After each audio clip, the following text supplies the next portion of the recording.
All right, everyone, we're going to get started here in about 1 minute's time. For this afternoon, the session will be chaired by Daniel Prince from Environment and Climate Change Canada with the National Hydrological Service. Dan, when you're ready, just take over and take it away. Thanks so much. Sure, and just to speak to, some people were experiencing issues with the chat, seeing a message that they couldn't write. We advised them to try to leave not just the meeting, but the chat itself by clicking the 3 dots and then leave, and then trying to rejoin from the calendar link to see if that resolves the issue. Some people are trying it. I don't know either way, but more importantly, if someone can identify, or a couple people can identify for sure that it's not resolved, so we know. And what we'll probably do then is we might have to issue a new calendar invite for the sessions tomorrow. Which means you'll just have to check your email before then, but hopefully we sort that out in the meanwhile of this afternoon session. And to speak to that, these will be ECCC, Environment and Climate Change Canada developments regarding our national prediction systems and analyses. These are all the products that you've heard at least referenced in the last few days, particularly during Dorothy Derenford's presentation yesterday and the one from Vincent Fortin. These are also the products that are often disseminated via DataMart and GeoMet, which are 2 environmental services that have been mentioned a few times as well. So with that, we'll just start with our first presenter, Frank, talking about the CAPA precipitation analysis. Frank, are you there? Yes, hello, Dan. Yep, so if you want to go ahead, I think we see your slides already on the screen. Okay, perfect. You see my presentation? Yeah, Canadian precipitation analysis, yep. Okay, excellent. Thank you very much. So just go.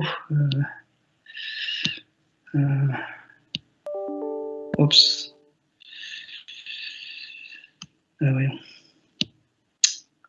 Sorry. Okay, so still okay for you? Yes. Okay, perfect. So hello everyone, I'm Frank Lespinas. I'm working at Canadian Meteorological Center. I will give you an introduction about the Canadian precipitation analysis systems we developed at ECC.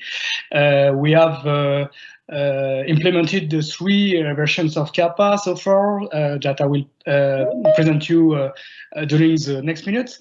You can see the list of my colleagues worked with me to develop this product, and so if you need some information, you can see my email here, so you can contact me directly if you want.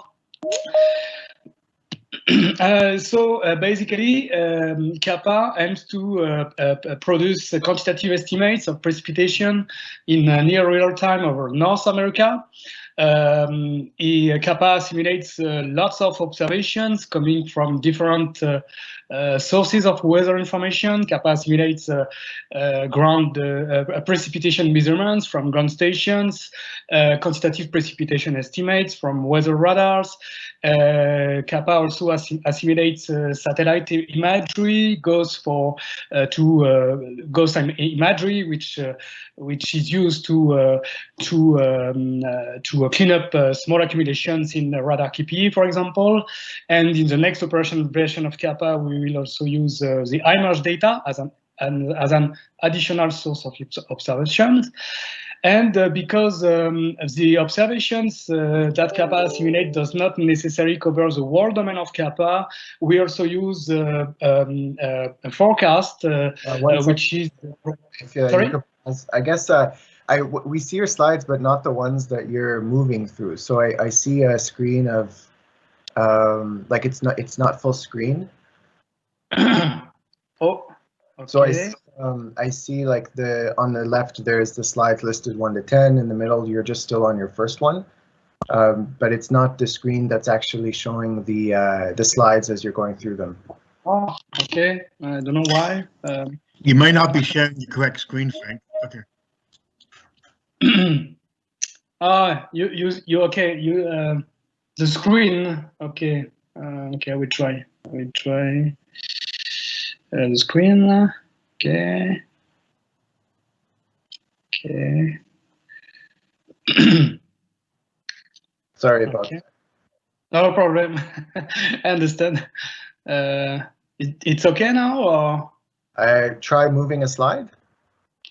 Okay, next one. So now you're on analysis diagram. Oh, okay. Yep. Okay. So I go back to the previous slide. Okay, sorry. So just I repeat briefly. So basically, CAPA provides quantitative estimates of precipitation in near real time over North America by assimilating observation from different sources. So CAPA assimilate precipitation measurements from ground stations, QPE from weather radars, and also satellite imagery. And because the observation does not cover the whole domain, CAPA simulates also a forecast, which is provided by a numerical weather model in order to build a background precipitation field. Here is a slide that summarizes the main steps which are used in the process to make the analysis. So in the upper left, you can see the part devoted to the observations. Once we first step is of course the acquisition of observations.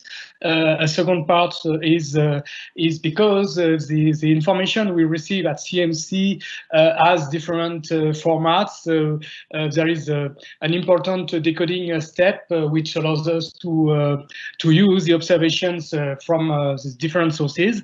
We have for each source of observations, we have also developed lots of quality control procedures in order to remove the suspicious observations and to select the most reliable observations.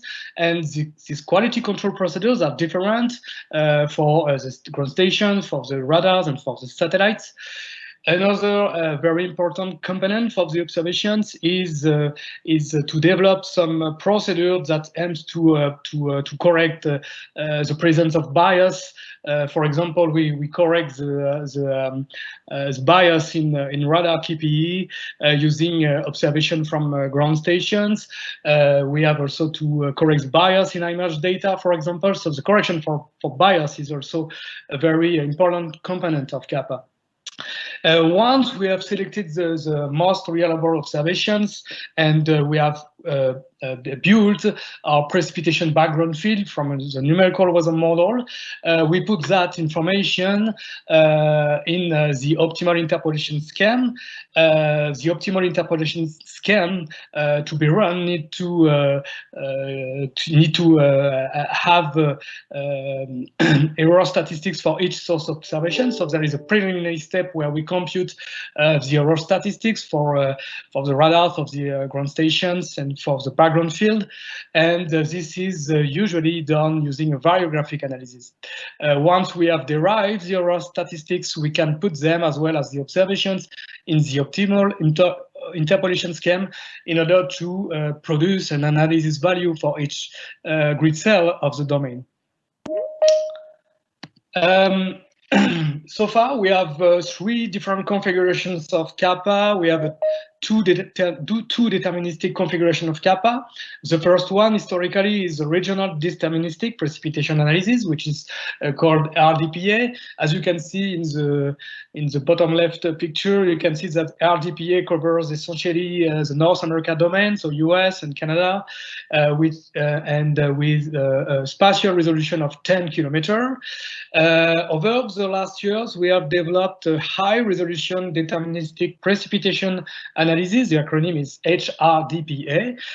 So essentially, the difference from RDPA is the spatial resolution, which is 2.5 kilometers, and also the spatial domain, which essentially extends to,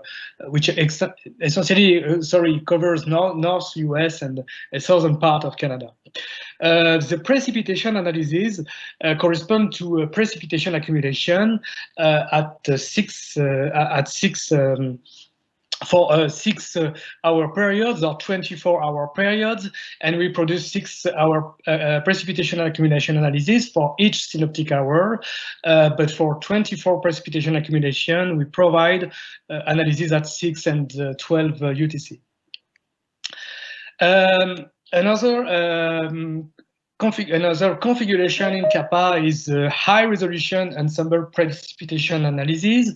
The acronym is HREPA, and this configuration is used in order to address the uncertainties of the analysis of the deterministic analysis, and that come from the different sources of observations. So essentially, HREPA has the same domain and the same resolution as HRDPA.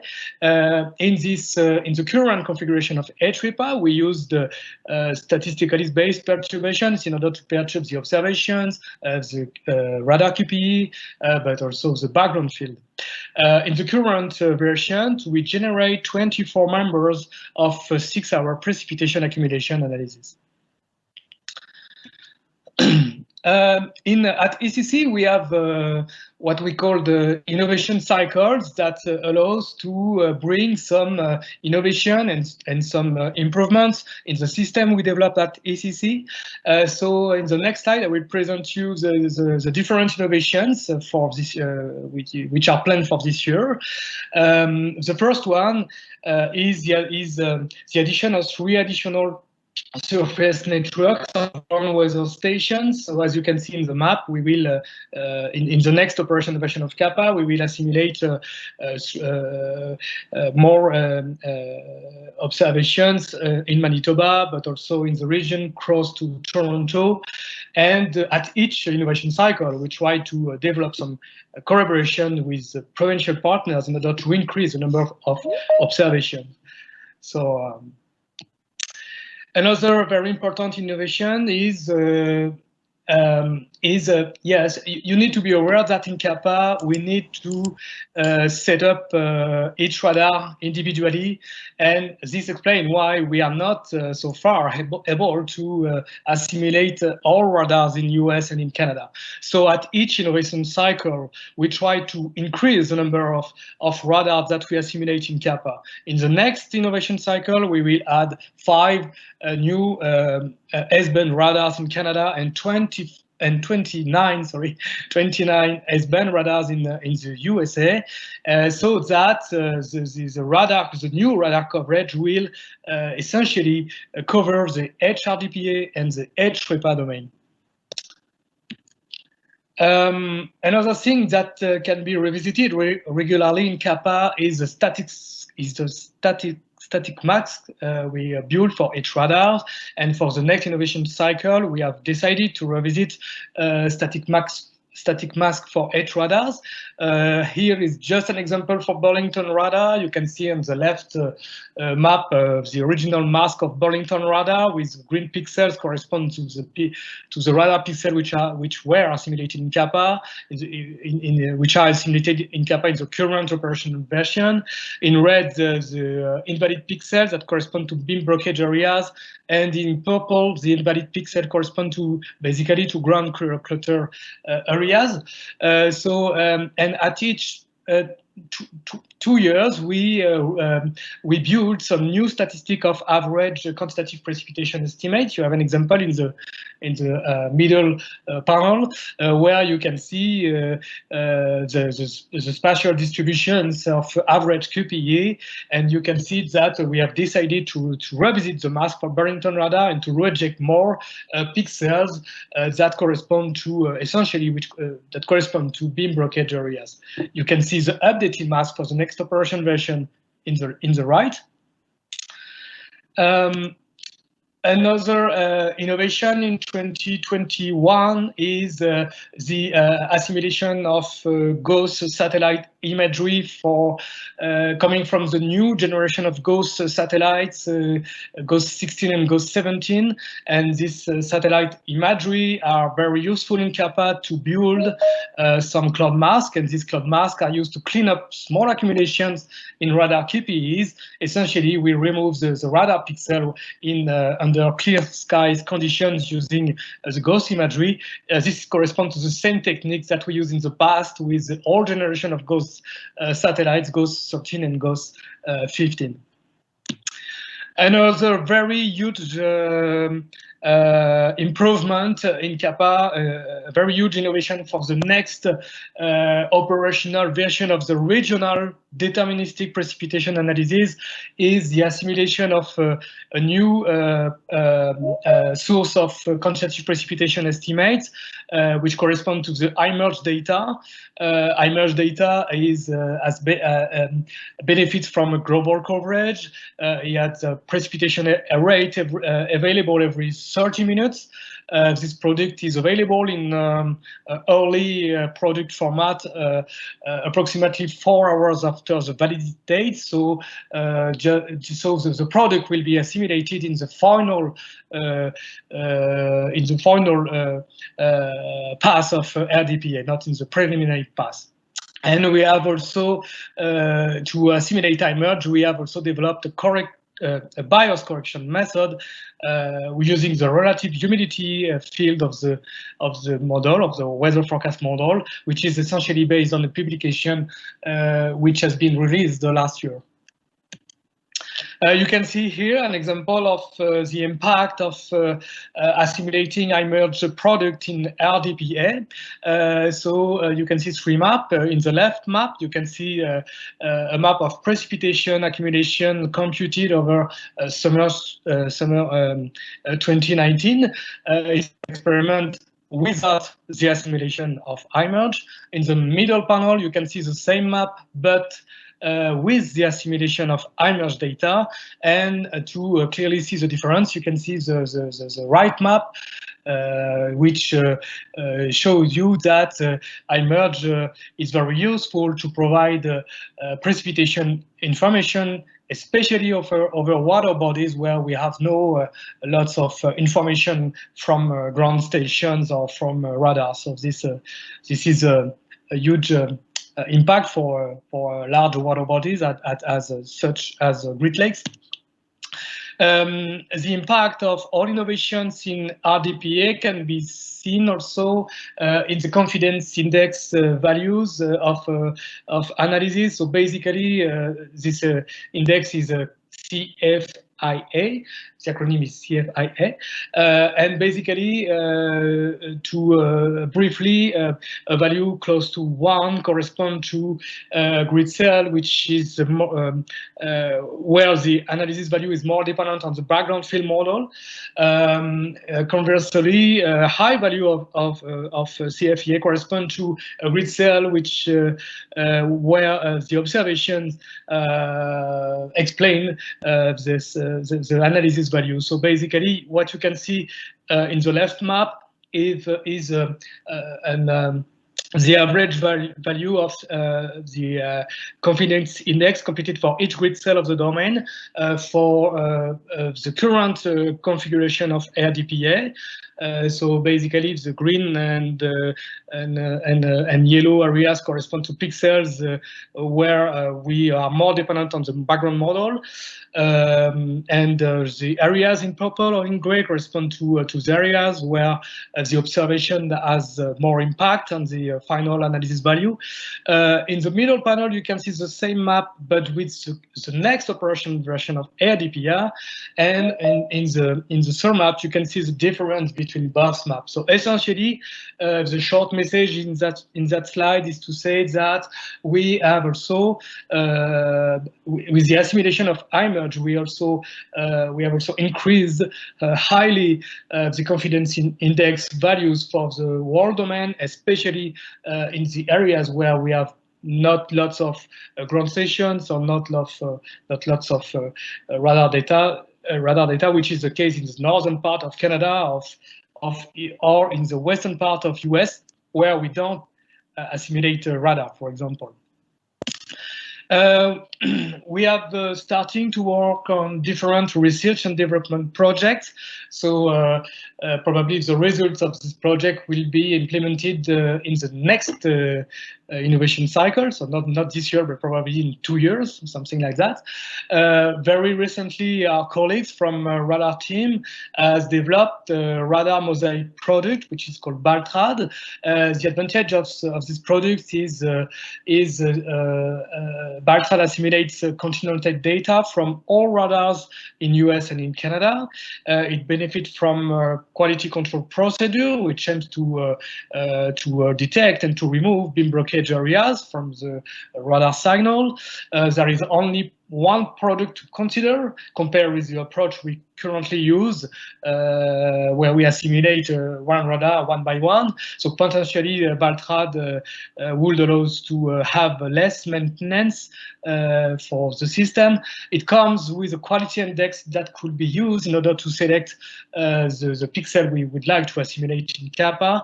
And the preliminary results are very promising, but we think that bias correction method need to be developed before this product can be assimilated in CaPA.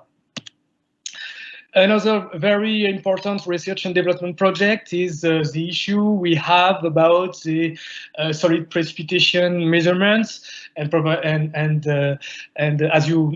as you know, guys, the solid precipitation measurements are usually underestimated by standard weather gauges in windy conditions. This led us at the beginning of the project to develop quality control procedures in order to reject solid precipitation observations from ground stations. And this led us to reject in winter 2/3 of observations. So there is a huge amount of information we don't use so far in CaPA, and we would like to assimilate these observations. The objective of this project is very simple. We would like to increase the number of solid precipitation observations assimilating to CaPA, and the solution we envisage is to use the transfer functions that have been developed in the framework of the WMO SPICE project, which allows to build some transfer function which allows to estimate the catch efficiency for each gauge according to the wind speed and the temperature measurements. We did some preliminary experiments that shows there is a certain potential to use this transfer function in order to correct the solid precipitation measurement. So we hope that in the future we will be able to assimilate this solid precipitation in CaPA. We have also planned to work on other research and development projects. We would like, because users generally want to have access to hourly analysis and not 6-hour or 24-hour analysis, we would like to develop a hourly analysis that could benefit from the use of satellite data and especially image data. For this project, we envisage to collaborate with a near real-time analysis team. So the expertise is available internally at ECCC. Another very important research and development project is to develop a global version of CaPA, which essentially will based on the GDVS and JEPs to use a background field of the analysis, and which could assimilate observation from surface networks, radars, and probably iMerge. And at last, a last project is to change the perturbation method we use in HREPA for the background field using the ensemble prediction system, which is also developed at ECC in order to use dynamically based perturbations instead of statistically based perturbations. So yes, that's it for me. Thanks, Frank. We do have a discussion period at the end of these presentations, so I recommend that if there's attendees or participants who do have questions, we'll save them to the end and field them at that time. So with that said, we'll go right back into Milena. Are you able to share your screen? Yes. And unmute yourself.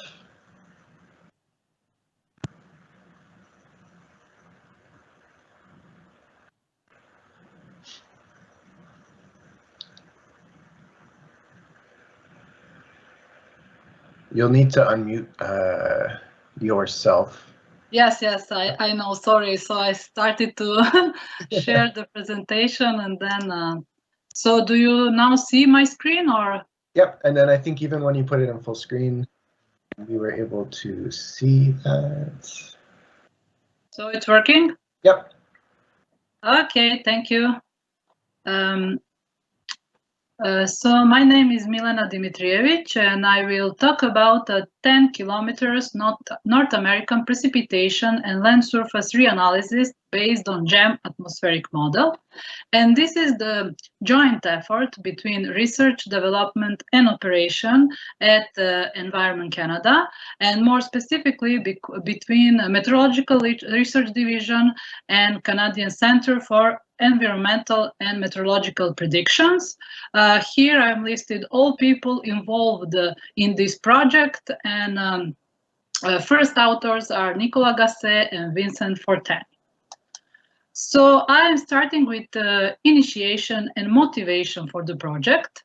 So project was initiated by the International Joint Commission under the International Watershed Initiative between US and Canada because of the increasing demands for long-term forecast and surface and reanalysis datasets at high resolution for North America.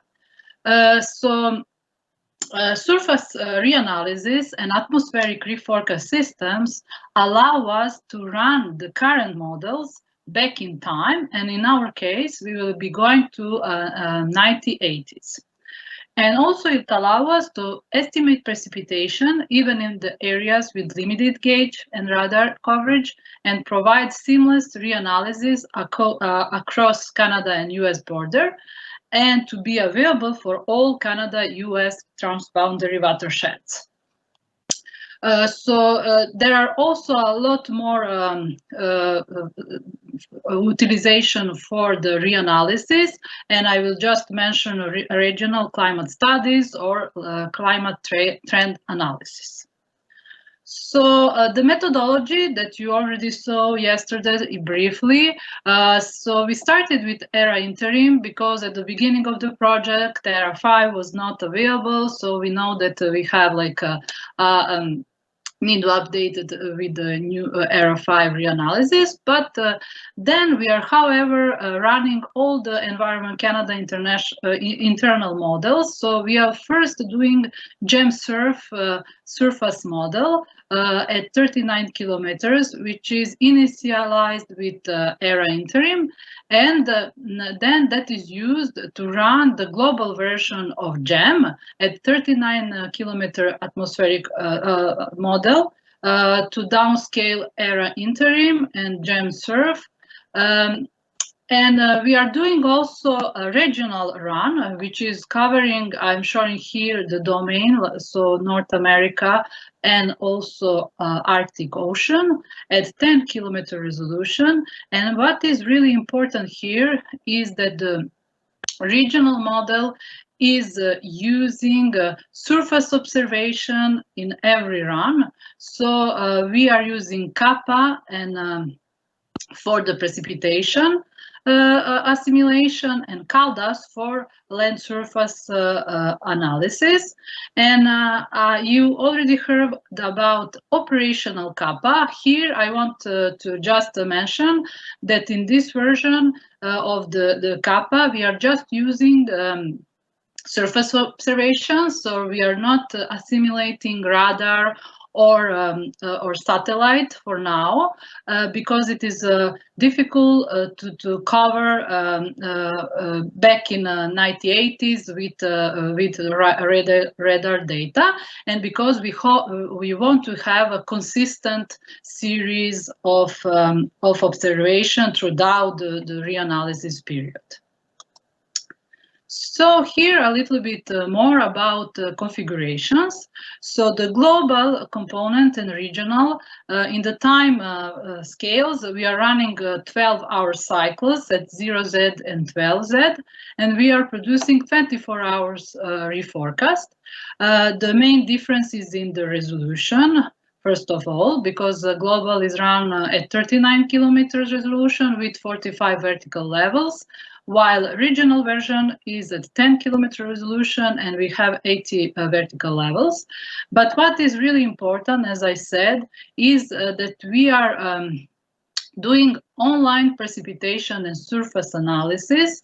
So the regional component is directly connected with CaPA, who is using CNOP matter as FOB precipitation, and the CALDAS, who is using all the temperature, depth point temperature, and snow depth measurements in the analysis cycle. But once this online reanalysis cycle is done, we are not finished with our calculations. We have offline reanalysis. What we are doing here is really adding additional surface observation of the precipitations, because we have some networks that are providing only 24-hour accumulation, and that we cannot assimilate in the online real analysis, which is done at 6-hour accumulations. And so we are producing this 24-hour CAPA offline reanalysis, and also disaggregate this daily accumulation at hourly time step based on the distribution of precipitation from the GEM model. So in this step, we are producing also hourly forecasts, and as I said, disaggregated precipitation and 10-kilometer resolution hourly time step, and this is available to be used by other environmental and more specifically hydrological models for the specific studies. So here we compare it is verification of our reforecasting regional component against operational model outputs. In this case, it is RDPS.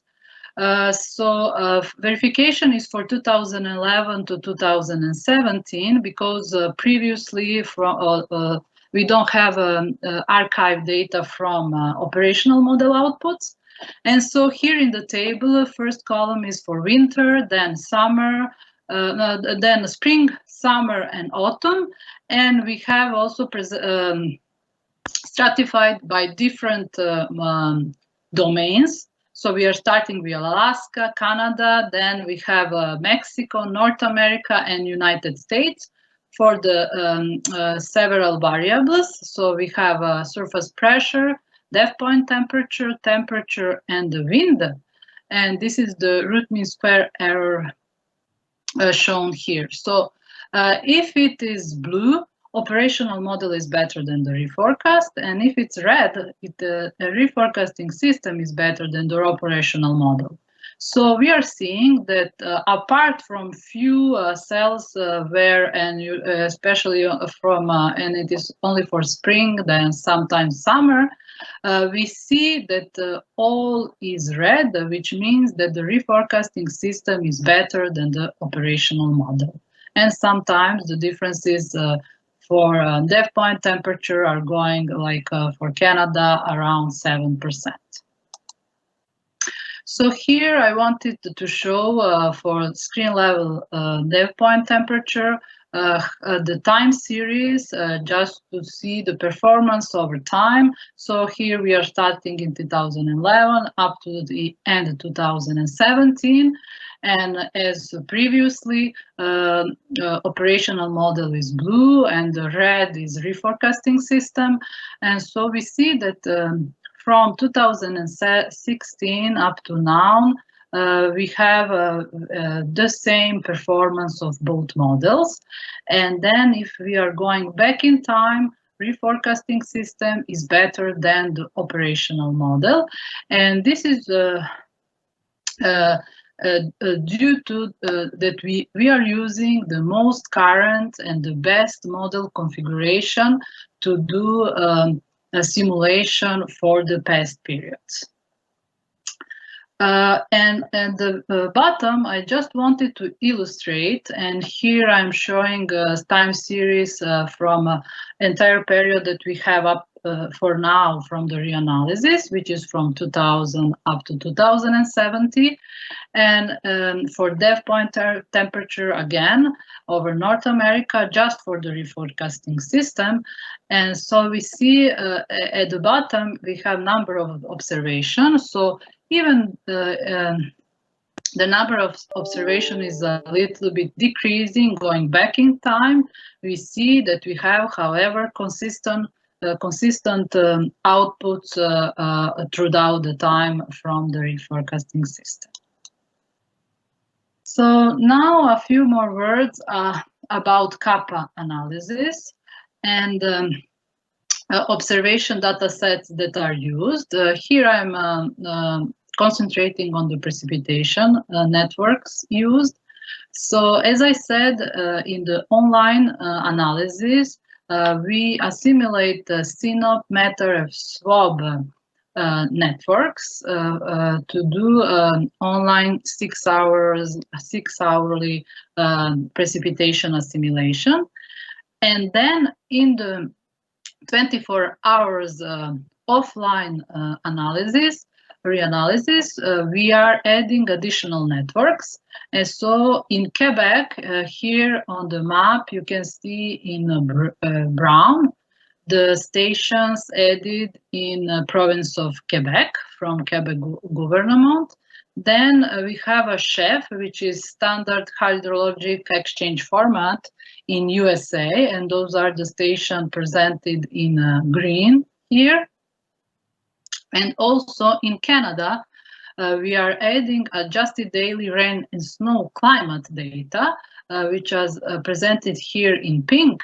And we have approximately 1,500 additional stations added in the 24 hours offline analysis.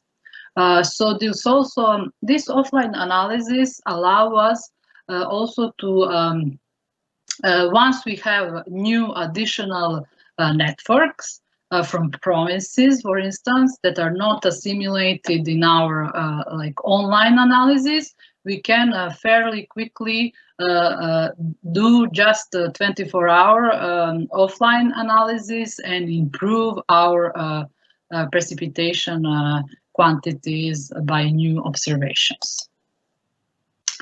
So here I'm showing 24 hours CAPA verification in red analysis against forecast. And so in the upper graphs, this is for winter, and lower are for summer. And we have several metrics of evaluation. So frequency bias index first, and then equitable treat score, probability of detection, and the last is false alarm ratios. So we want for the FBI and FAR to be closer to 0, and for the UTS and POD to be closer to 1. So we see that for every metric we are improving quite a bit with analysis. The only exception is the probability of detection for the thresholds of precipitation less than 2 millimeters. But due to all other improvements that we are doing, we think this is acceptable. And even we have verification for the spring and autumn, and analysis is always improving the forecast. So as I mentioned previously, we provide the first ready-to-use data set from the reanalysis from this project, hourly forcings. And here I have a big table with the details about all the variables that we are preparing. So we have radiation, then humidity, pressure, surface pressure, then geopotential height, temperature, depth point temperature, and the wind at the first from the first model level, and also at the diagnostic level. And for the short-term solution, we found that that those data will be available in NetCDF format through CASPAR platform, where I put address here if you are not familiar with. But for the longer term plan, we want to have direct access on those data directly through geomet services from Environment Canada open data site. And here I just wanted to show you quickly the CASPAR platform. And what is the fun is that you can select period, then forecast horizon, and also you are not you don't need to download the whole domain. You can just specify domain of interest, and you will have those quantity of data for your project. So now a few words about application. We already saw from the. We just have a couple minutes if there's not too much left. Yeah, it will not take long. So I will go quickly. So on the application, we have a very like huge possibilities. Once I'm just showing here surface soil volumetric water content and snow depth over the period of October 2030 and September 2040, and it was produced with the offline simulation when we used the reanalysis forcing at 10 kilometers to produce with the surface model. And here is SVS surface scheme, which is a little bit more evaluated than ISBA that we are using in the reanalysis, and this kind of maps are possible to do for entire period of data available from the reanalysis. A little bit more on hydrological applications. So this kilometer reforecasting reanalysis forcings are already used in the Lake Erie project. So in red here we have from the reanalysis compared with once again operational RDPS run, and we see that the reanalysis is improving really on the peak flows. So current developments, the article is submitted to Hydrology and Earth System Sciences, and it should be available really soon. And once it is online, the whole forcings data will be available through CASPAR. It's already there, so just need to be open to great public. So status, as I said, we completed reanalysis from 2000 to 2070. Now in operation is running for the previous 3 years, so 1980 to 2000, and we are planning to complete all the process that I showed you to be available in March. And our future plans are to do the test with ERA5 and CMC operational analysis, and to continue evaluation of our reforecasting and reanalysis systems. So it's all from me. Thank you. Thank you, Milena. Again, we'll save questions to the end where we do have some time for a discussion after the presentation. So we'll go straight to the next one. Dorothy, if you're able to share your screen where you'll talk about the National Surface and River Prediction System. Dorothy, you've heard her voice already a couple times in yesterday, I guess. And I think today we'll just get into a bit more details about this system. So do you hear me? Do you see my screen? Yep, and we can hear you fine. Okay, so I am presenting an overview for the National Surface and River Prediction System. Detailed talks about component systems will follow. So the surface and hydrology groups in research and development put this system together as a team, all of us. We also pull in operations for their expertise with observations, and the hydrodynamic modeling people from NHS. So, timeline to date. This is what we consider a brand new system. It was actually delivered a year and a half ago now, with experimental status as is normal. There's a big benefit to that because we can do updates more frequently. We're planning to propose operational status in fall 2022. So with the initial delivery, we had 3 component systems that were coupled. CalDAS for the analysis of the land surface, HRD, that's high resolution deterministic land prediction system for the forecast of the land surface, and DHPS for analyses and forecasts of the river network. So the land prediction system is not just the land, it's a near surface atmosphere, the surface itself, and the soil column. And that runs on the national domain at 2.5 kilometers. It's exactly the same domain as the high resolution deterministic prediction system. The initial delivery for the river routing was 2 domains, the Great Lakes St. Lawrence River and the Nelson River. Now, as I say, experimental status, one big benefit is that we can update more frequently. So we delivered in summer. 2 months later, we delivered a major update for DHPS. We had noticed that there were instabilities in the flow. Vincent Fortin completely rewrote the numerical scheme. And then later in fall, because GOES 15 was retiring and CalDAS takes its skin temperature retrievals from satellite, they had to switch from GOES 15 to GOES 16. In spring 2020, we updated the entire system. We had detected issues in the simulated snowpack, so we loosened the coupling between the 3 components a little bit. And for the river routing, we added the Churchill River domain. Then in summer, we had the next update for the river routing component. We provided our first update for the data assimilation system.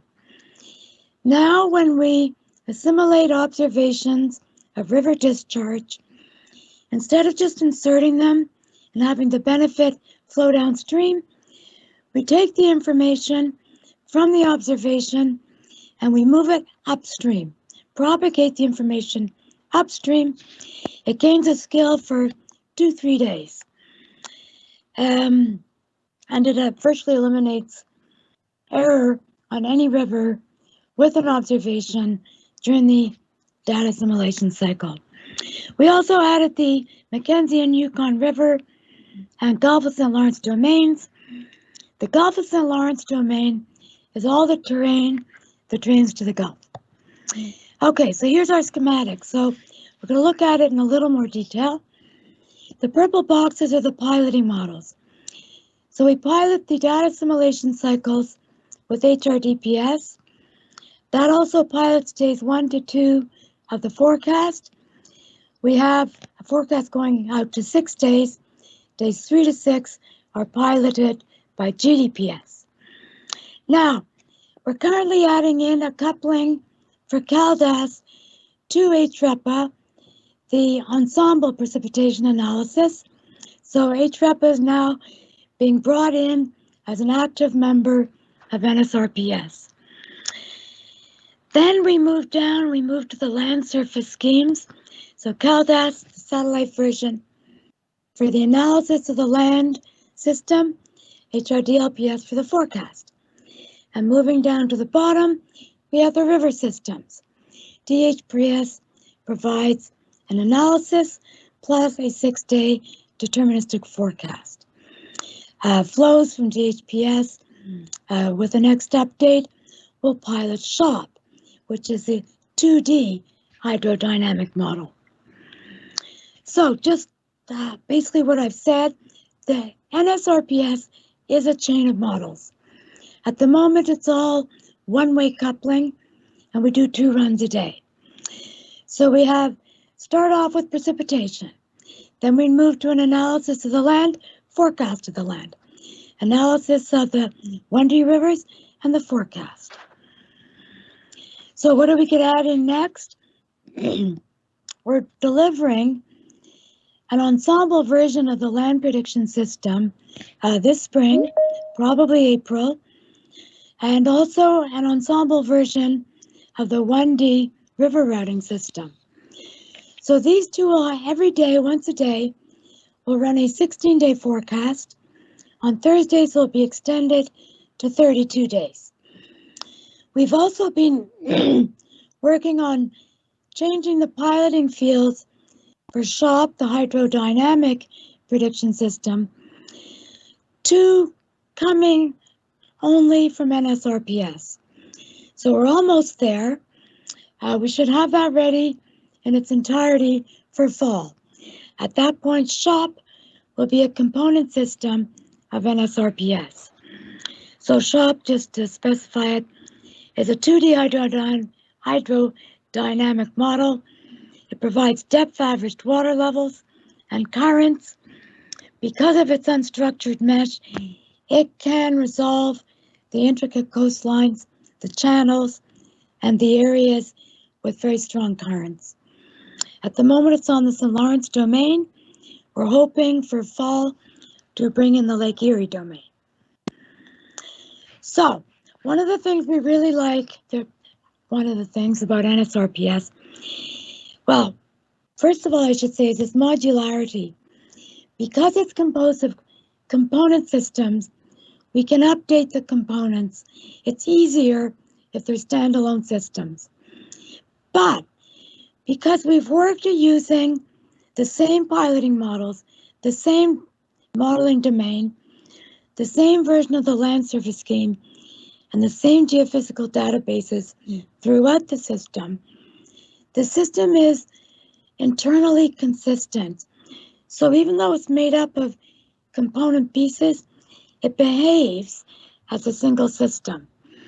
And this means that you can take components from any one component system and mix it with output from another component system, and they'll be physically coherent. So just to show you a picture of the domains, the gray background is the national domain. It's most of Canada, not the Arctic Islands, some of the US a little bit.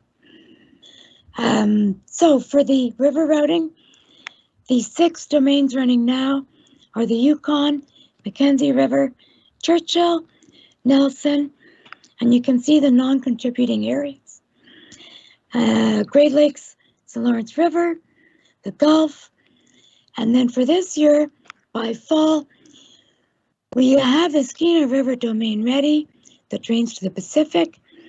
We're in the process of preparing the Columbia River domain, and we'll add in the St. John River domain.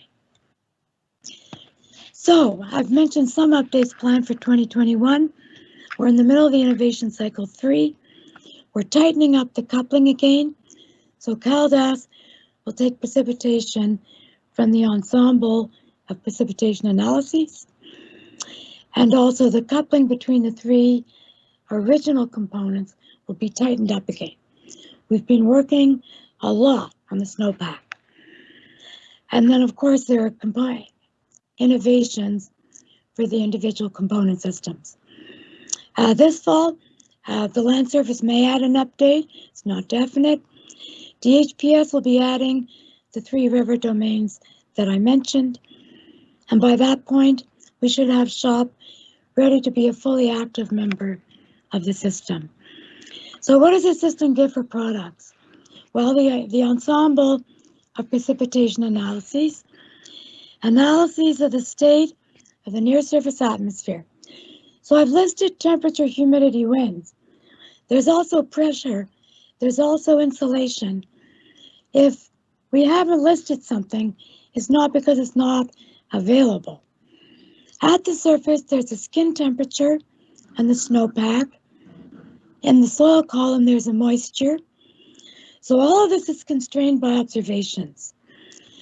And then we have the flow of water over and through the soil column. Because there are no direct observations, we call them pseudo-analyses. They're constrained by observations elsewhere in the system.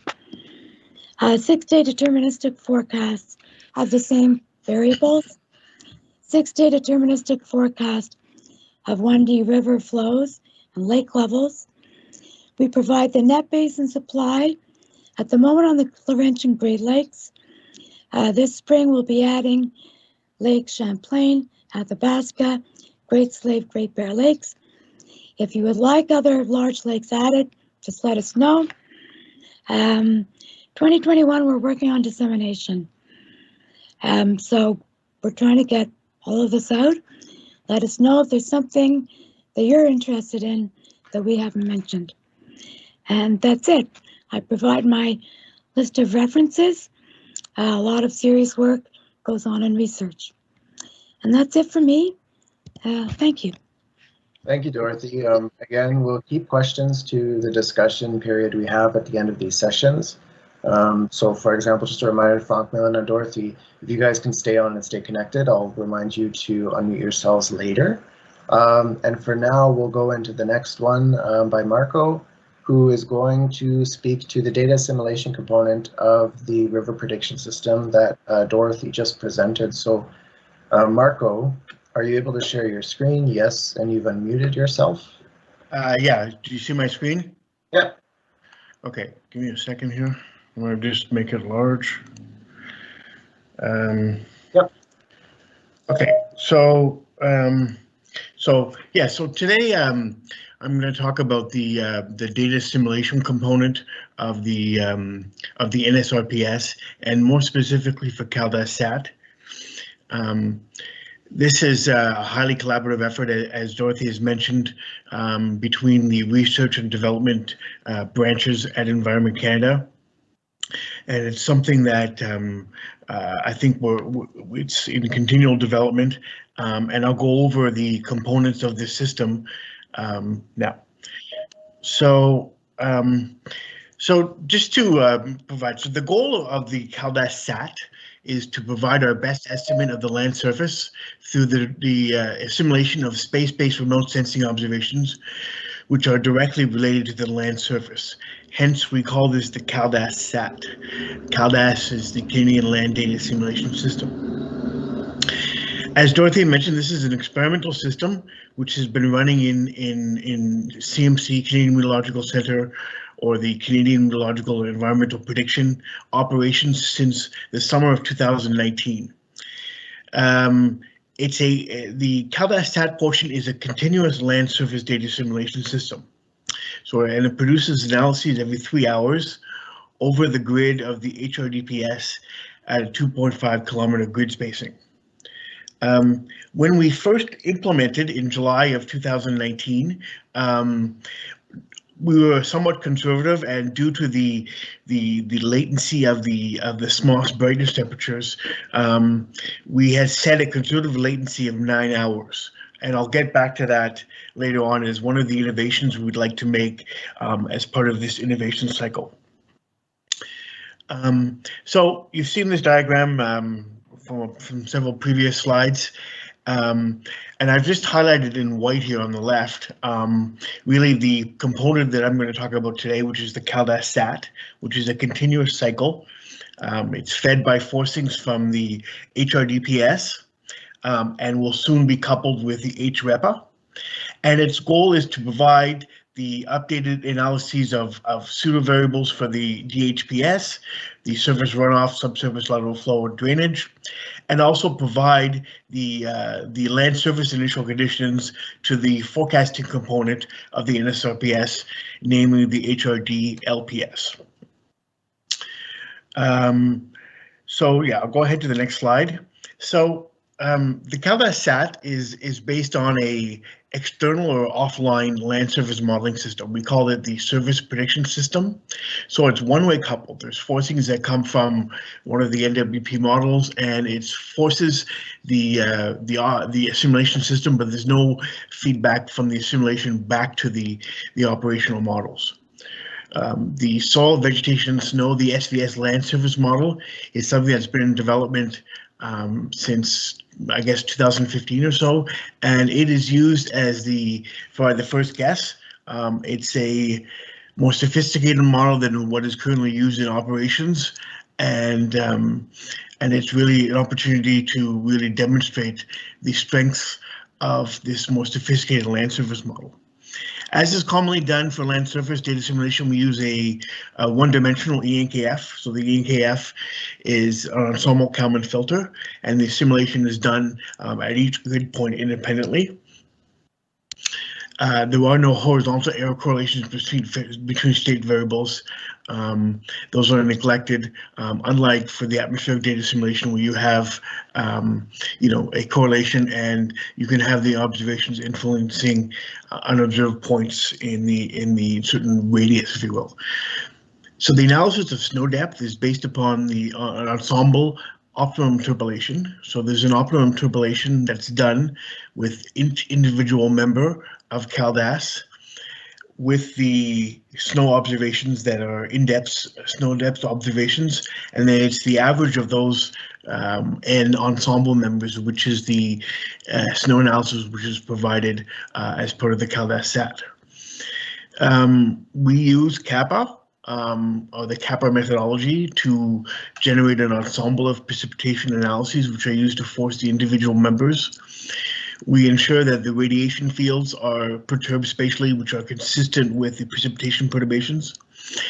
I'll get back to this later on, but this version of CaPA that we use in the CalDAS SAT is an older version, so there's no remote sensing or radar data currently used in the system.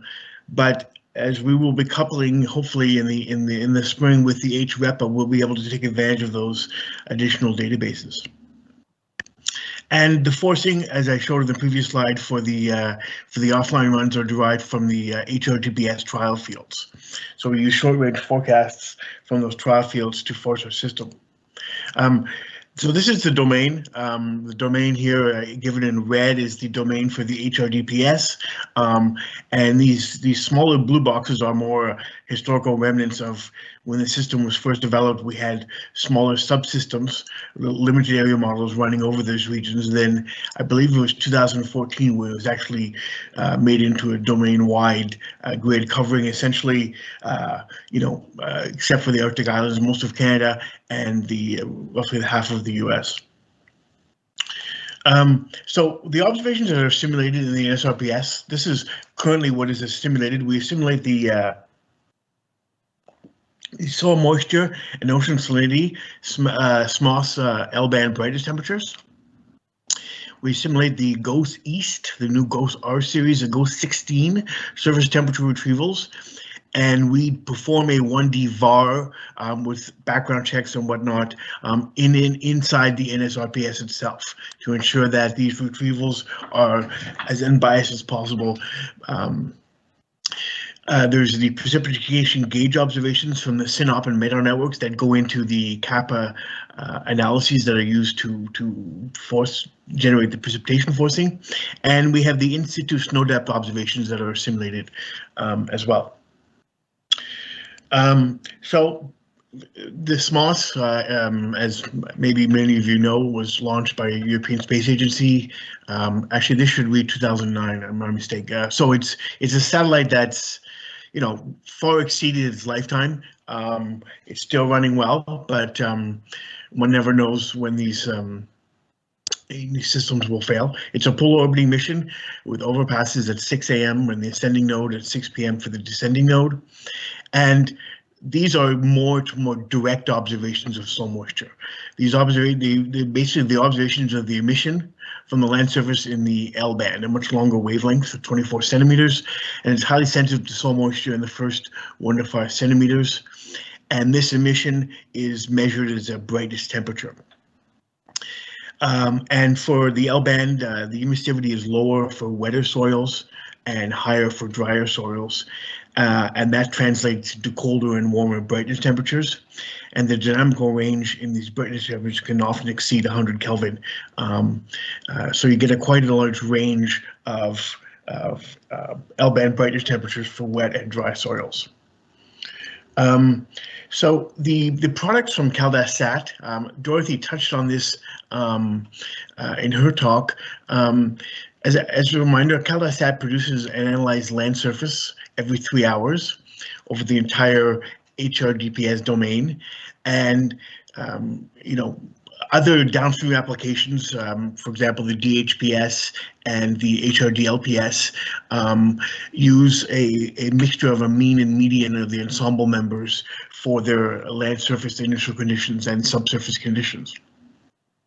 The soil moisture in SVS is 7 layers currently, down to a depth of 3 meters.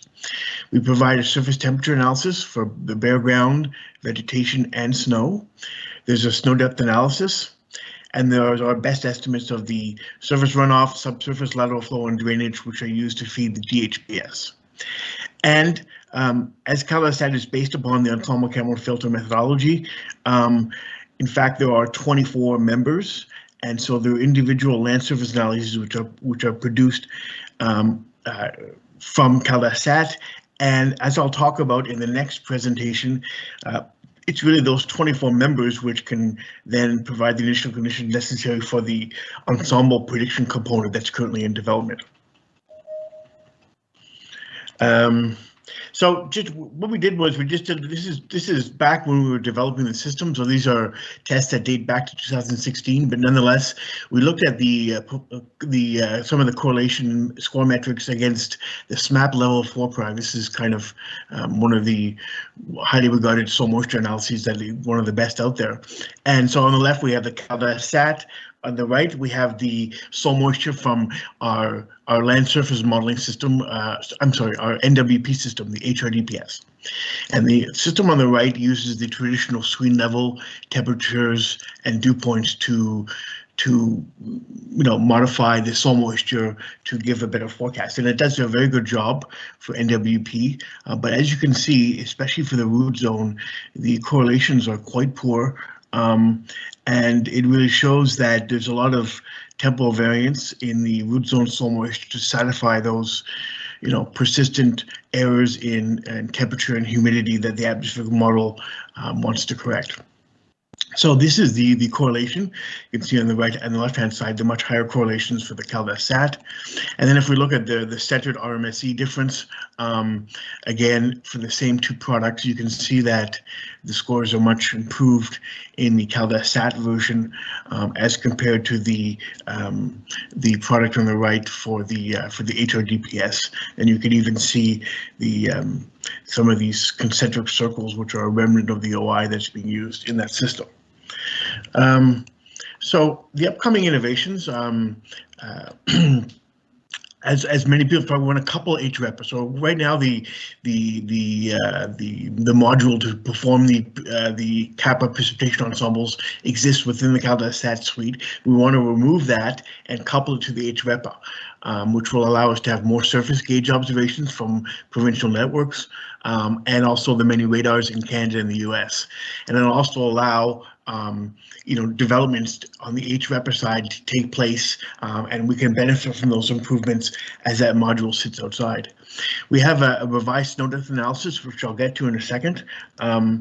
That's to address some of the issues we had with the current snow analysis that I'll touch upon. We want to look to add in the, we will add in the SMAP, the soil moisture active passive brightness temperatures. That'll increase both the temporal and spatial coverage, and it'll add an important redundancy to the system, given just simply the age of the SMOS satellite. We had hoped to get in the GOEST 17, the new GOEST West, but we didn't. We weren't able to include it in this innovation cycle, but it will probably come later on when there's a window of opportunity later in 2021 or early 2022, and that'll give us a complete coverage of the surface temperature retrievals. And as I mentioned in one of the first slides, we really feel that we can reduce that latency from 9 hours down to 6 hours. We've done extensive testing with the SMOS, and we find there's a very little loss of data in going from 6 to 9 hours. So this is, for example, this is the period of from May until, I guess, the first week of August, and this shows the differences in the spatial coverage for the SMOS and SMAP minus just having SMOS. So this is the impact of including the SMAP, and you can see that I don't have the baseline, but it roughly doubles the number of observations, especially in the mid to high latitudes where the overpasses are more frequent.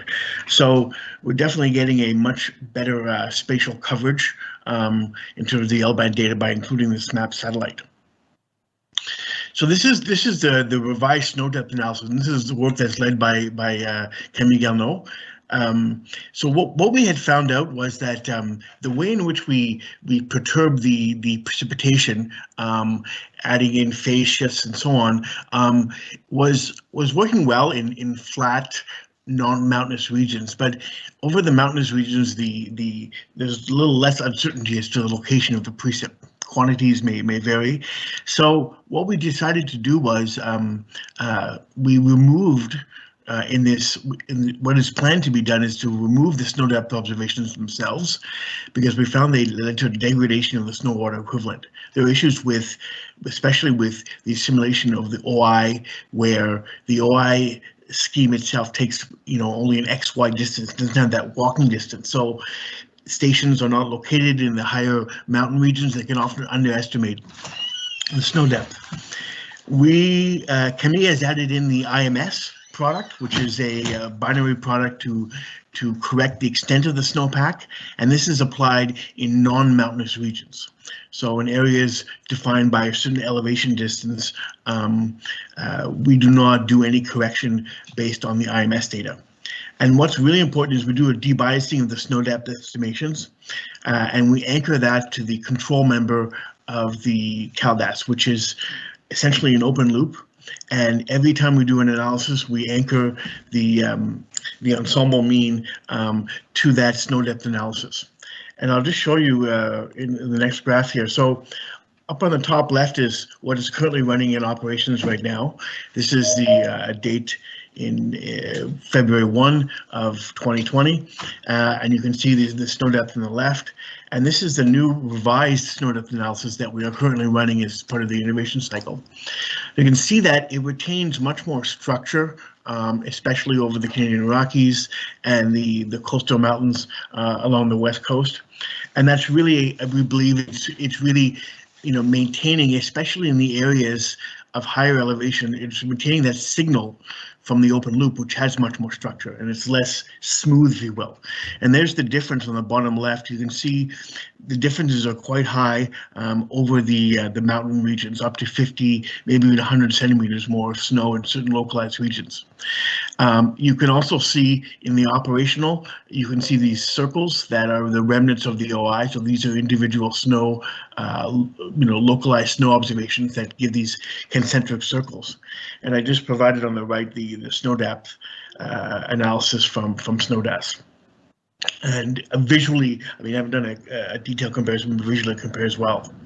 And so that's it for that talk.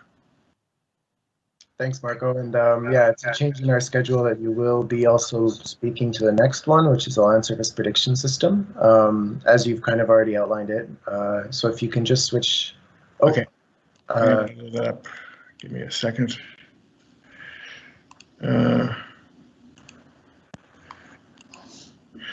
Okay, are you able to see the screen? Yep. Okay. Do I have view? And again, any questions? There was one that's already been answered in the chat. We will also have the discussion at the end of these sessions where you'll have an opportunity to ask questions specific to these products or analyses. So yeah, if you want to go ahead, Marco. Okay, is this big enough, or I'm not sure how to make it any larger? Well, we'll just go ahead. If people have, let me know if it creates a problem. So this is the work led by Daniel Diacu. This is the so-called high resolution deterministic land prediction system, which is the HRDLPS. And then we'll talk briefly about the system that's underdeveloped, which is the ensemble system. So it's the high resolution ensemble land prediction system. Whoops. So we've seen this diagram, coming back to the same diagram. So what we're looking at is on the right hand side is this blue box here, the HRDLPS, which is the predictive component of the NSRPS, which is fed or provided the CalDAS SAT, which we talked about in the previous talk, provides the initial land surface characteristics to the HRD-LPS. And as you can see, it's a 6-day forecast, and it's on the same grid as the HRD PS, and it's based on the SVS land surface system. Marco? Yeah. People are just wondering if under the view menu, there might be a full screen option. It's third from the bottom in that list.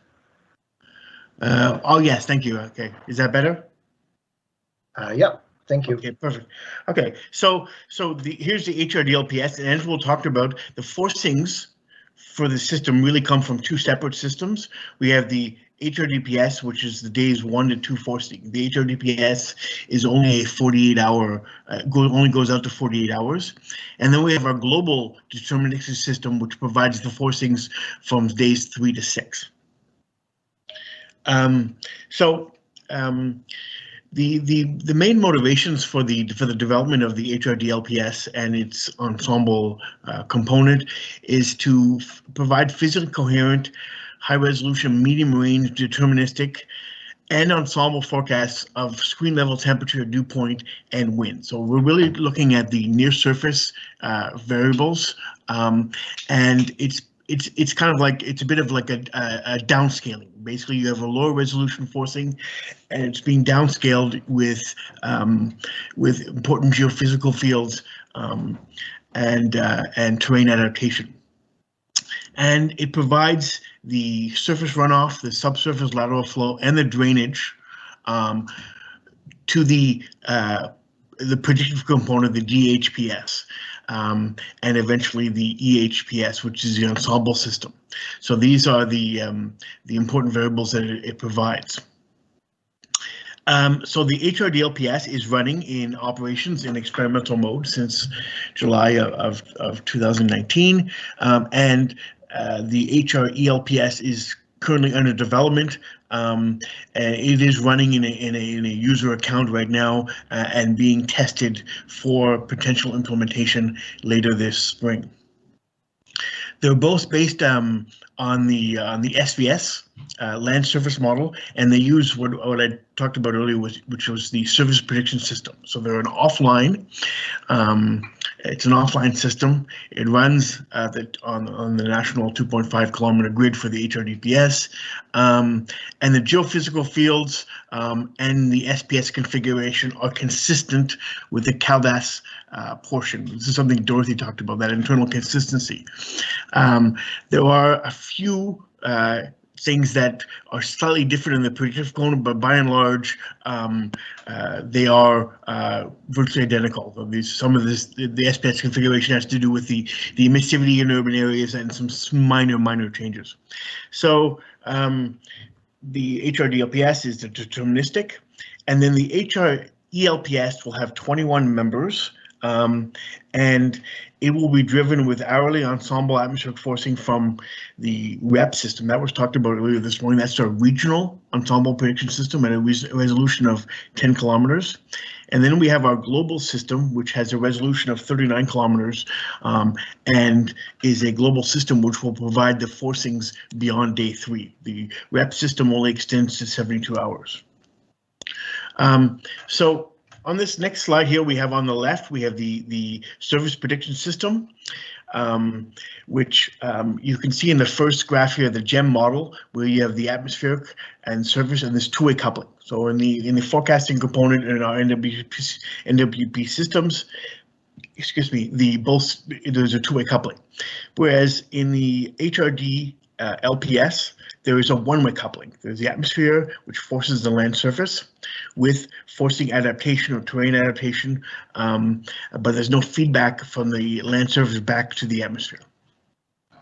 And these are the different surface tiles that are used in the land surface. We have the land, we have glacier, water, sea ice, and urban tile as well. On the right-hand side, we have the two systems, the HRD LPS and the ensemble component, the HRE-LPS. And as you can see for the HRD-LPS, from the 0 to 48 hours, we're using the HRDPS forcing. which is a higher resolution 2.5 kilometer grid spacing. After day 2, we use the GDPS forcing out to day 6, which has a lower resolution forcing. The GDPS currently is 15 kilometer resolution. And then if you go down to the ensemble portion, you have the REPS, the Regional Ensemble Prediction System, which is providing the forcings out to day 3. That's at a 10 kilometer resolution. And then the resolution is degraded to 39 for the final portion out to 384 hours, if you will, of the ensemble system. So these forcings come from the JEPs. Dorothy had mentioned this. There'll be 1 day a week, Thursdays, where this system will extend out to 32 days, and that'll be done consistent with the extension of the JEPs for those Thursday runs. So this is an example here of the screen level temperature field. So we're looking at the temperatures at 2 meters. This is predicted by the HRDLPS at a range of 138 hours. And this is just for the summer of 2019. And you can appreciate some of the structure you're seeing in the surface temperature fields. So these are really the type of fields that we're aiming to improve upon with the terrain adaptation and the downscaling. As part of this innovation cycle, a series of tests were done. We have basically an experiment here in blue, which is it's the operational configuration currently running, and this was rerun in a user account, and then a variety of changes really focused on the SVS portion, so the land surface modeling portion here. We had a new surface elevation and subgrid sail slope. We had changes to the minimum roughness length, the LMIN. These two changes here, and we had some modified parameters for the urban surface related to the emissions and so on. And so what we looked at was comparing those two experiments. So these were daily runs for the roughly year period from July 2019 to end of August 2020, and the same kind of configuration we saw earlier. And as we typically do, we score the forecasts with the given in situ observation network in a package we call EMET. And that's how we can really look to see if we improve upon. So we're really comparing the impact of these changes here in red upon the operational configuration. And so this is a type of chart we look at. So as the system really runs over Canada, the northern part of the US, the emphasis is mostly for Canada. And so we have various domains for Canada here on the first column here. And then we have different periods here. We have the summer, fall, winter, and so on, extending all the way into the summer of 2020. And we can look at, this is the RMSE. So we can look at the RMSE for the dew point, the temperature, and the winds for these various domains. And red indicates that the proposed changes, the system run with the proposed changes, demonstrates an improvement over the operational, the system currently running in blue. So as you can see, the strong red colors are noticeably over British Columbia, where we would expect to see the type of gains because we are running with a higher resolution topographic data set, and the adaptation or the downscaling of the lower resolution GDPS it takes advantage of that downscaling with the high resolution geophysical fields. The rest of the changes, you can see also a bit of that in the Canadian Arctic West, which has some high topography zones as well. So you can see that the improvement in those regions. The blue areas are quite small, and so these values here are given in percentage. We can also then compare the red experiment, which is the experiment with the changes in the land surface model, with the operational model, the GDPS. If you remember, the GDPS becomes the forcing after 48 hours. So we're looking here only at the range of 51 to 6 days. And we don't look at days 1 to 2 because that's not the goal of the system. The system is not meant to replace our fully coupled HRDPS in those first 48 hours. It's really to look at the gains in downscaling the GDPS beyond day 2. So it's the same type of chart. You're looking at the RMSE, and the gains are quite impressive. Again, the largest gains we see over British Columbia, and also the areas in the Canadian Arctic where the elevation is plays an important role. And there are only very small areas here of degradation. So just to conclude, as I said, the HRELPS is running in an in-house account, and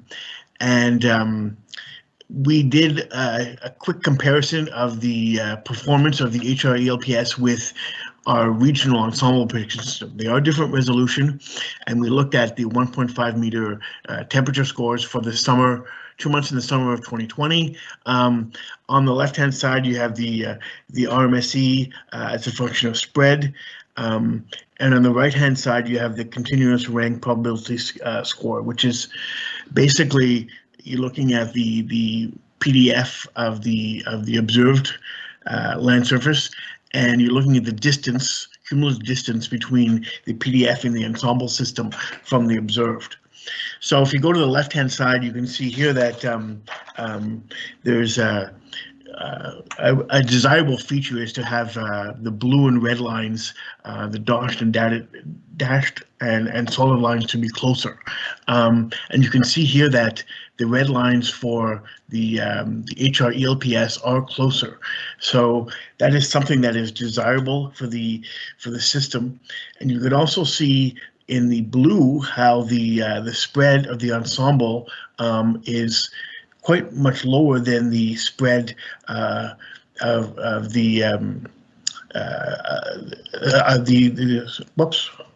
spread of the ensemble. So that indicates that the blue system, the ensemble system from the reps, is quite underdispersive as compared to the HRELPS. On the right-hand side, we have the CRPS, again for the 1.5 temperature, and ideal score is to have a value of 0 where there's a perfect fit between the two PDFs, and obviously the value that are lower are more desirable, and you can see the lower scores we're seeing for the ELPS from the NSRPS system as compared to the reps. The near future work, we have several cycles running as part of our innovation cycle, and one with and without HREPA. And so the goals are to finish those cycles, demonstrate the improvements, which we are seeing, and aim for a late spring implementation for these changes in the IC3 and hopefully for the HRELPS. So I'll stop there. Thanks, Marco. And again, we'll keep the questions to the discussion that we'll have just after the next presentation. Again, we have a slight change in the schedule, so Etienne will actually be speaking to the routing component of the river prediction system. So yeah, Etienne, if you want to go ahead. Yes, so can you hear me well? Yep. Okay. So yes, I will briefly give you an overview of this DHPS, the routing component of the NSRPS STREAMFLOW forecasting system. I listed here the people which are currently employed at ECCC and involved in this component. So you know this picture by now, I think, and DHPS is at the bottom here. It's the routing component, which is fed by surface fluxes, runoff, and lateral flow and drainage from the surface systems. And it has as well two cycles, one assimilation during which we perform STREAMFLOW assimilation, and one forecast cycle of 6 days as well, and resolution of 1 kilometer. So this system is also known outside of ECCC as the GEM hydro forecasting system. And as we already mentioned several times, it is offline, meaning that, for example, for the HPS, there is no feedback from the rivers back to the surface components, which has its own advantages and limitations, but I will not enter these details right now. This routing system relies on the RAT-route routing scheme, which is a 1D hydraulic routing model based on the Manning equation. And it's a grid-based routing model. So we have a resolution of 1 kilometer based on flow directions. The surface fluxes are provided to the streams. Drainage from the surface is provided first to a low ozone compartment, aiming to represent groundwater, and then goes back to the river as base flow. So I listed here a few recent innovations that we either delivered last year or are going to deliver this year for this DHPS component.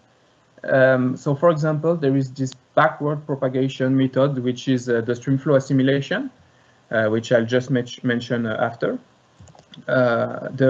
So before we were actually using persistence at the outlet of lakes for some lakes, and now we instead actually simulating the outflows. We added new domains. We changed the numerical solver, and then for the innovations that we want to bring this year, we have technical modifications. Such as running the forecast cycles in 24-hour different cycles, just to save for computation resources. But it just to illustrate that sometimes the innovations are more technical, but very important as well. We added new flow observations, which I will show after as well, and we improved the streamflow assimilation by correcting natural lake levels based on observed flows. When we have stations downstream. And finally, we added a reservoir regulation model, which is called the DZTR model. So I will just illustrate a few of some of these innovations. So for example, the backward correction technique. So when we have flow observations in the system, we simply directly insert the observed flows at the point where we have the observation, such that it propagates downstream. But we also propagate in the backward upstream direction the correction that we compute at this station location. And this, when we look at scores, so what we see here is scores over all stations of the Great Lakes domain of the system, because the system is split into 6 domains for now. So we look here at the normalized bias across all stations. So we see the mean and the first standard deviation of the score over the stations for the winter of 2020. And in blue, so this is scores obtained computed for the assimilation cycle, not the forecast cycle. And in blue, we have the performance of the system before the delivery of this streamflow backward propagation technique, and in red after. So of course, after the implementation of this innovation, we got nearly perfect scores in assimilation mode because of this backward propagation. And it's not perfect 100% because we actually compute the performance before doing the correction at the current time step. But it's nearly perfect. And if we look at the impact on forecast, so we see here performances for the summer of 2019 for the same domain. For different size of watersheds, and here in this case we look at the normalized RMSC as a function of lead time, so up to 3.5 days in this case, but the system goes up to 6 days. And we see in blue before the backward propagation technique, and in red after, and we see definitely the strong improvement that is brought by this technique, and that can last during the forecast cycle up to more than 3.5 days for big watersheds. So a strong positive impact. In terms of the lake level correction technique, so as I said, the concept is simply to, when we have a flow observation, we do back propagate this correction upstream, and if we have a natural lake, not a reservoir regulated one, we correct the lake level based on this downstream observation. And this is the impact, just to illustrate. So here we look at a station in the Nelson domain, Lake Sturgeon, for fall 2019. And you see here in black the observed stream flow, in red the assimilation cycle from the NSRPS, and in blue the different forecasts. On the left part, you see before the lake level correction, and on the right after the lake level correction. So we see a strong improvement as well, where we have lakes with this technique. So these are the domains you know as well. We will soon this year be adding the Skeena, the Columbia, and the St. John River. If you look at the new flow observation, so before this we were only assimilating ECCC real-time flow observations, and now we added other networks such as the Quebecian province network, the USGS flow gauges, and the Alberta Environment and Parks networks. You see as well in blue the location of the different reservoirs that we represent now with this this new DZTR model, which stands for the Dynamically Zoned Target Release Model, and was developed by Yasin et al. In 2019. So just to illustrate the benefit that this regulation model can have on stream flow and storage. So you see here hydrographs on top for stream flow, on the bottom for storage for the Lake of the Woods reservoir. And in black, you have the observations in blue when we use the natural lake to represent this dam, and in red when we use the DZTR model. So these are simulations that were produced in open loop mode, and where we also used observed inflows to get rid of the simulation error, but it clearly depicts the benefit that this new reservoir model can have on simulations. And if we look at an example in the NSRPS, so we have here the outflow at the outlet of the Bennett Dam for the Mackenzie domain. So on the left, when we use the natural lake model, and on the right, when we use the DZTR model. So much better forecast here. So yes, Dorothy already mentioned that we have an ensemble version of the system coming soon. It's already working, but it's still under evaluation. So it will go up to 16 days once per day, and up to 32 days once per week. And that's all I have to say. It will cover the Great Lakes St. Lawrence domain at first, and we also are developing a new evaluation package for this new domain. So just an example here, we are looking at hydrographs for one station in the Great Lakes domain, produced with the lead time 168 hour with this ensemble version, and you see the dispersion across the 21 members of this ensemble system. We can also look at forecasts for the actual forecasts. So we have quite a lot of spread. In this case, it's for a small station in the Great Lakes domain as well. So this evaluation package is still under development, but it's going well, and the system is working.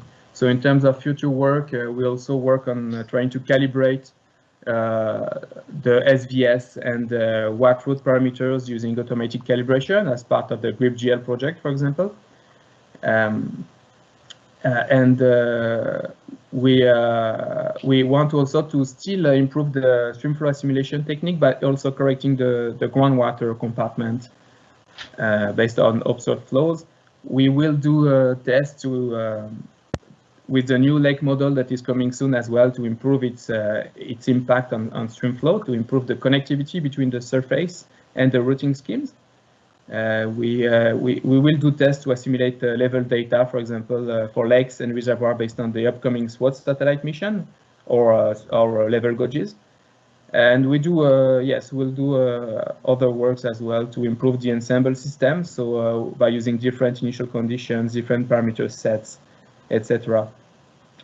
So yes, quite a lot of work ongoing in this system, and I listed some of the contributions from different people that were involved in these different innovations.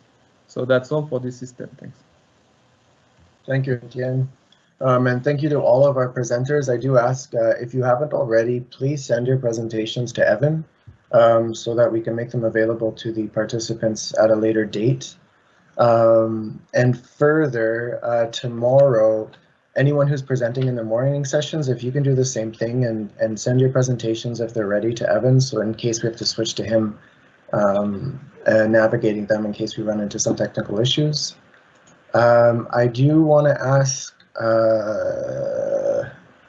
all of our presentations or presenters from this session. So Frank, Milena, Dorothy, Marco, and Etienne, if you guys can unmute yourself, I guess, and we'll open the floor to questions if there are any. I ask you to raise your hand if you have a question on any of these presentations, and then we will be able to unmute you. However, you will need to unmute yourself as well. So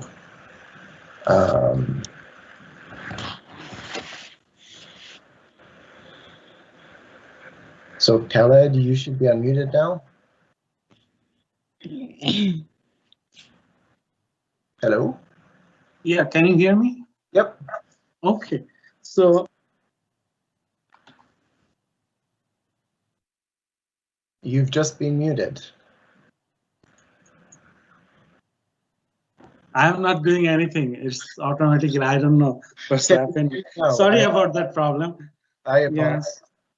So my question is to Marco, because Marco mentioned that the CALDAS, and he mentioned you mentioned lots of things about the issues with mountainous area. So I am from Alberta, so we are dealing with that issue. So is there any workaround, or is there anything around the other part of the world who are dealing with those remote sensing data and producing the snow depth as accurate as possible? I don't know. Camille, are you there? Maybe Yeah. Camille, do you want to add anything, or I'm not sure what the question. Yeah. So basically, the problem we had was among several is that, you know, the way the OI system works is that you know, there's a search radius that's done, and some of the lower elevation stations can influence the analyzed value in the mountain regions, and naturally the values in these lower elevation regions are lower, so it can tend to underestimate the snowfall amounts. We also have the issue in which the way in which the perturbation for the precip was done. It's a bit of a weakness in the mountainous regions. So the thing was, we wanted to rely on the first guess from the land surface model without any assimilation, to really rely on that in the mountainous regions, which was providing us with some nice scores. And Camille, you should be able to unmute yourself now if you have anything to add. No, I'm good, thank you. Okay. And Khaled, I'll just ask if you can put your hand down just by clicking the button again. And if there's anyone else who has questions for our attendees, for our presenters, sorry. There was a question in the chat about the availability of the high resolution ensemble prediction analysis, precipitation analysis. The consensus was it may be available through the Alpha Data Mart channel, which is not the operational one. There's info in the chat about that, and another technical question that I think has been answered and resolved through Vincent and Dorothy's response. So we'll leave that. Yeah, if there's anyone else who wants to raise their hand to ask a question on any of the PRECIPITATIon prediction systems that were presented in this session, you just have to raise your hand. I'm seeing none. I see one. Dave, two. Okay, so we'll start with Dave. Yeah, thank you to all the Environment Canada presenters for really interesting presentations. Obviously, a lot of advanced work going in. I guess I just have sort of a general question as we're talking about the connection between provincial and territorial forecaster to Environment Canada. Just if there's any comments about lessons learned that you guys have had in this large domain modeling. Is there any sort of, from your experience in building these systems, anything you would impart to the provinces and territories?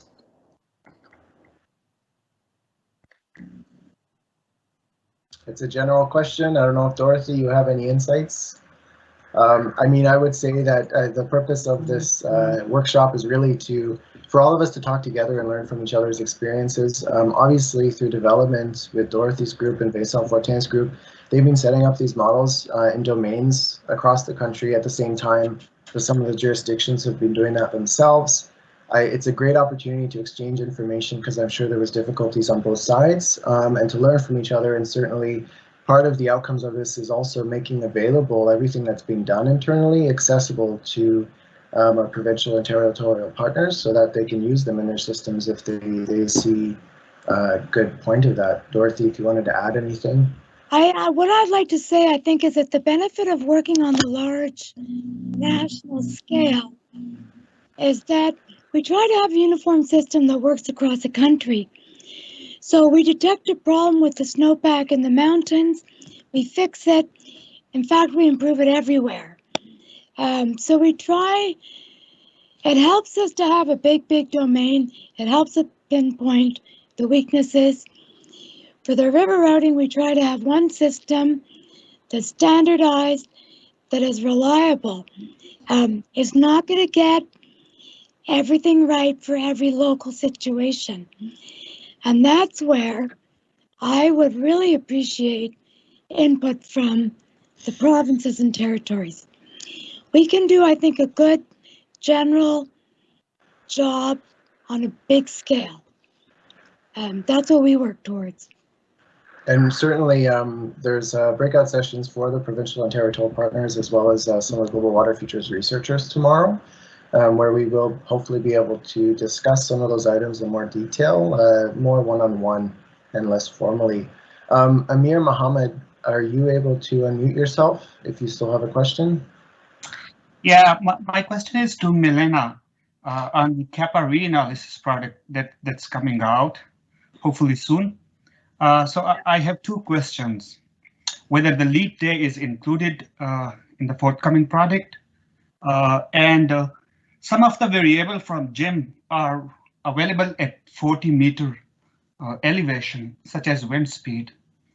And normally for hydrological model, you need a variable at surface.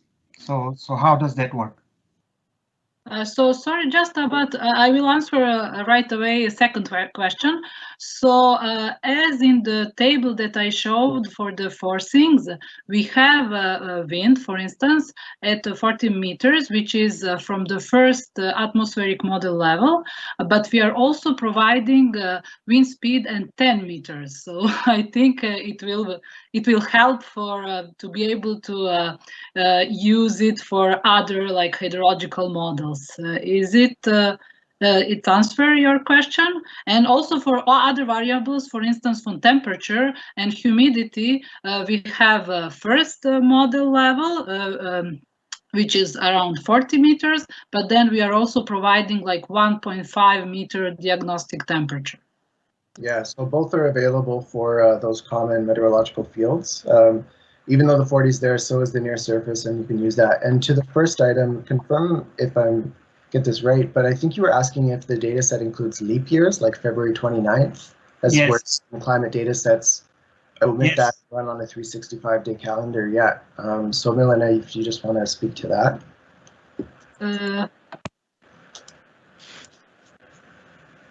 The short answer is yes. Yes, I think we have like all calendar days, like, and we have like doing it like for entire period. Yeah. So probably the question is more when you want to like calculate climatologies and all that stuff. It will be a little bit more tricky because you will have like some years with one additional day. But in our like reanalysis for now, the data are available starting 2000. So we have like all the dates, so including leap years. Yeah, it's a standard calendar that's used for the reanalysis. So thank you for the question. And for the answer, Milena, as well. Jennifer, if you're able to unmute yourself. Sure, can you hear me? Yep. My question is regarding the flow forecast and how you guys are assessing the quality of those flow forecasts. Those graphs with the blue line showing the forecasts are really neat, and it's a neat way to visualize how improvements have actually improved the forecasts. However, as a forecaster, it's really difficult for me to sort of assimilate that information and what it means to me. The approach that was shown yesterday from one of our colleagues in the US regarding false positives and false negatives, that's sort of an attractive approach to me as a forecaster, because it is related directly to the sort of decisions I have to make. I was just wondering if there's any, I understand that it requires a little bit more local information to make that sort of assessment, but I wonder if there's any plans to assess it that way, or if there's any data that can be shared with the forecasters regarding that sort of assessment. Thanks. So I could offer an answer, and HN might want to join in later.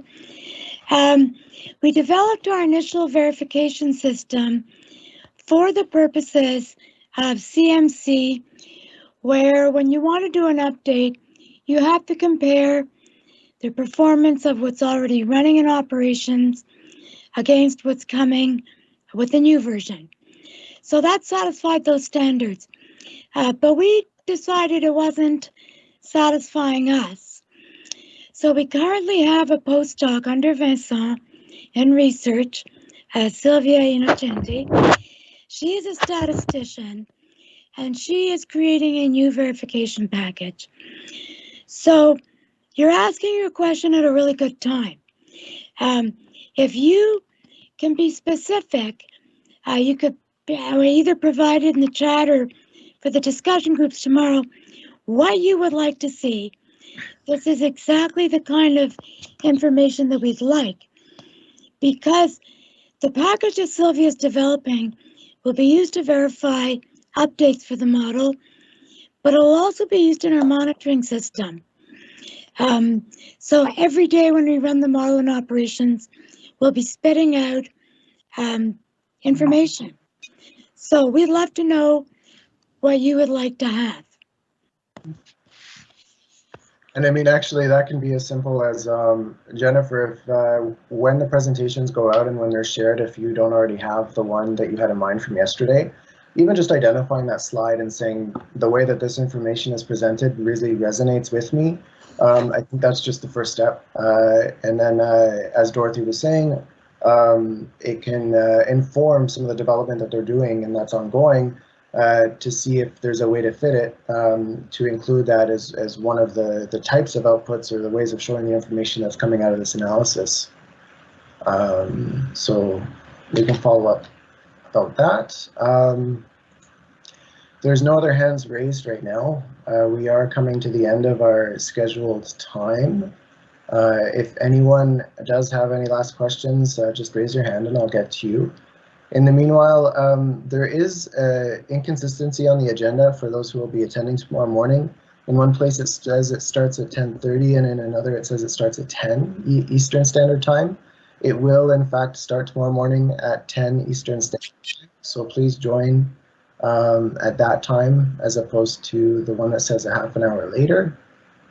And I think the other thing is we haven't resolved the chat issue that some people have been having. So what you might get is an updated invitation for tomorrow's sessions. So before joining, just refresh your calendars and emails to make sure that you're using the latest link in case it changes overnight. And if there's nothing else in terms of questions for the development group from CCMEP and RPN, I will hand it off, I guess, to Evan or Al if you have anything else to add to close our session today.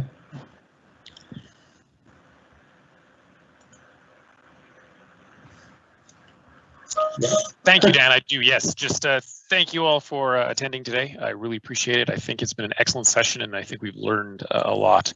Again, to echo Dan's comments, it's a 10 a.m. Eastern Standard Time start tomorrow, not 10:30. So please disregard the error on the agenda. We'll get that fixed. And there will be a new meeting invitation coming out later on this evening. At this point, Al, unless you have anything else you'd like to add, we'll consider the day adjourned. Sounds being golden. I hope everyone has an excellent rest of the day, and I hope to see most of you back tomorrow for the final day of the forum. Thank you very much. Have a great day. Thank you. Bye.